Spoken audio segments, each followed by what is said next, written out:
জয়গুরু। আজ আমি একটু আলোচনা করতে বসছি, ছোট একটা ভিডিও তৈরি করার জন্য। বিষয় হারমোনিয়াম। ছোটবেলা থেকে সঙ্গীতের সঙ্গে যুক্ত। আমি সঙ্গীত নিয়ে গত 1 মাস থেকে আমি ভিডিও ছাড়ছি ইউটিউব এবং ফেসবুকে। বিভিন্ন রকমের গান আমি আপলোড করে ছাড়ছি। আজ একটু হারমোনিয়াম শিক্ষা নিয়ে একটু আলোচনা করার জন্য চেষ্টা করছি। যারা প্রথম অবস্থা থেকে হারমোনিয়াম বাজিয়ে গান শিখতে ইচ্ছুক তাদের উদ্দেশ্যে আমার এই বলা। হারমোনিয়াম কোথা থেকে এসছে? সর্বপ্রথম ইউরোপের প্যারিস শহরে আলেকজান্ডার ডেভিয়ান নামে এক ব্যক্তি 1842 সালে প্রথম ছোট আকারের একটি হারমোনিয়াম তৈরি করেন।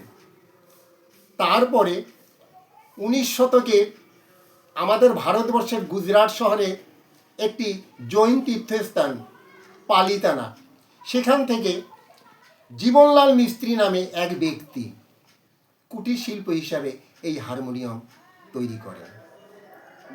হারমোনিয়াম সঙ্গীত জগতে একটা বিশেষ ধরনের ইনস্ট্রুমেন্ট এবং এটাকে বলা হয় সুরযন্ত্র। এই সুরযন্ত্রের মাধ্যমেই সঙ্গীত শিক্ষার একটা প্রধান ভূমিকা গ্রহণ করে এই হারমোনিয়াম।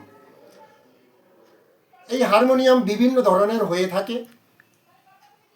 যেমন আমি হাত দিয়ে বসে আছি, আমার সামনে যে হারমোনিয়ামটা আমি আমার সামনে দেখানোর চেষ্টা করছি, এই হারমোনিয়ামটাকে বলা হয় বক্স হারমোনিয়াম।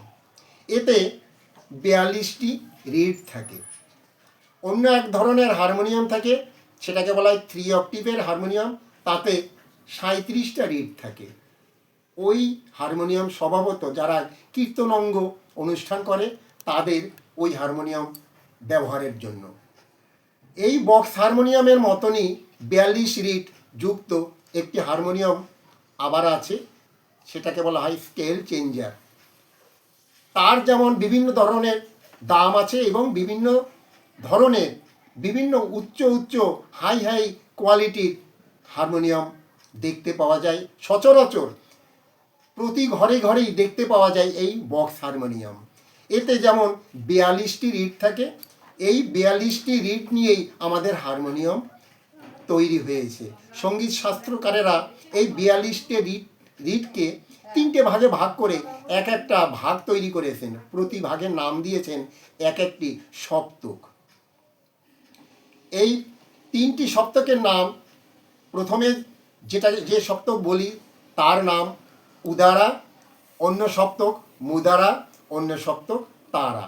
3টি সপ্তক, যেমন প্রথম নিম্ন দিকের যে সপ্তকটি থাকে তাকে বলা হয় উদারা সপ্তক, মাঝখানে যে সপ্তকটি থাকে তাকে বলা হয় মুদারা সপ্তক, এবং উচ্চ দিকে যে সপ্তকটি থাকে তাকে বলা হয় তারা সপ্তক। কেউ আবার বলেন নিম্ন সপ্তক, মধ্য সপ্তক, উচ্চ সপ্তক। যে সপ্তক যেভাবেই বলতে চাই আমরা বলতে পারি। অর্থাৎ এক একটা সপ্তকে 12টা করে আমরা রিড পাই।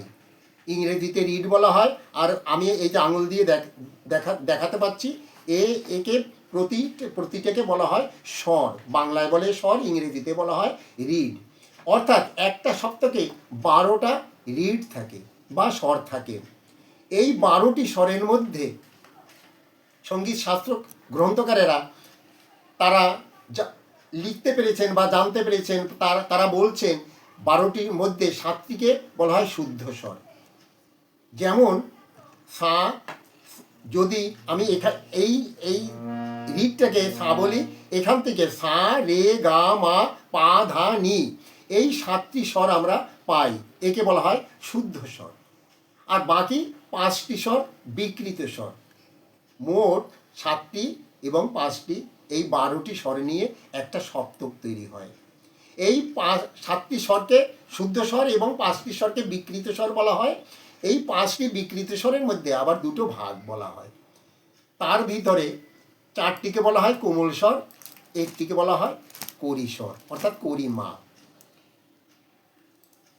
যেমন কোমল স্বর বলা হয় যদি আমরা বলি রে, গা, ধা, নি, এই চারটি শুদ্ধ স্বরের আবার চারটি সাবস্টিটিউট স্বরকে বলা হয় কোমল স্বর।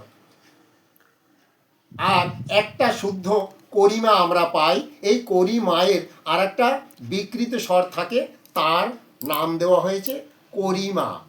করিমা অর্থাৎ করি শব্দ এবং কোমল শব্দ শেখার জন্য আলাদা পদ্ধতি আছে এবং এটা গুরুবিদ্যা। সঙ্গীত হলো একমাত্র গুরুবিদ্যা। গুরুর কাছ থেকে যা কিছু জানা যায়, যা কিছু শোনা যায়, বই পুস্তক পড়ে সঙ্গীত শেখা খুবই কষ্ট। তাই সঙ্গীতকে বলা হয় একমাত্র গুরুবিদ্যা শিক্ষা। গুরুর কাছ থেকে যা কিছু শোনা হয়, যা কিছু জানা যায়, তাই আলোচনা করে সঙ্গীত শেখার একমাত্র উপায় হলো সঙ্গীত। আর এই সঙ্গীত শিখতে গিয়ে আমাদের প্রথম ব্যবহার করতে হয় আমাদের হারমোনিয়াম। এই হারমোনিয়াম সম্বন্ধে আজ আমি একটু আলোচনা রাখার চেষ্টা করলাম। প্রথমে আমাদের হারমোনিয়াম বাজনা শিখতে হলে পরে আমাদের 7টি রিড যে শুদ্ধ স্বর আছে, এই 7টি শুদ্ধ স্বরকে আমাদের প্রথমে জানতে হয়। আমি এখানে হাত দিয়ে দিচ্ছি, এই যে রিডটার উপরে আমি হাত দিচ্ছি এই রিডটাকে বলা হয় বি শার্পের সা। এইরকম হারমোনিয়ামে কয়েকটা শার্প আমরা পেয়ে থাকি। সঙ্গীত শাস্ত্র গ্রন্থকারেরা মোটামুটি 8টা শার্প তারা তৈরি করতে পেরেছে। যে 8টি শার্প বলা হয়, সেই 8টি শার্প আমি যে রিডটিতে হাত দিচ্ছি এটাকে বলা হয় জি শার্প, এই রিডটাকে বলা হয় এ শার্প, এই রিডটাকে বলা হয় বি শার্প, এই রিডটাকে বলা হয় বি ফ্ল্যাট শার্প, এই রিডটাকে বলা হয় ন্যাচারাল সি, এই রিডটিকে বলা হয় জেনারেল সি, এই রিডটিকে বলা হয় ডি শার্প, এই রিডটিকে বলা হয় এফ শার্প। টোটাল এই 8টি শার্প পাওয়া যায় এই হারমোনিয়ামের। যে যেখান থেকেই সা শিখুক সে সেখান থেকে ইচ্ছা করতে পারে আমি এই শার্প থেকে আমি গান শিখব। আমি এখানে হাত দিচ্ছি বি শার্পের সায়ের উপরে। এটাকে যদি সা বলি, রে, গা, মা, পা, ধা, নি এবং সা। এই সা থেকে এই সা পর্যন্ত মোট 8টি স্বর হয়, তার ভিতরে 7টি স্বর শুদ্ধ স্বর।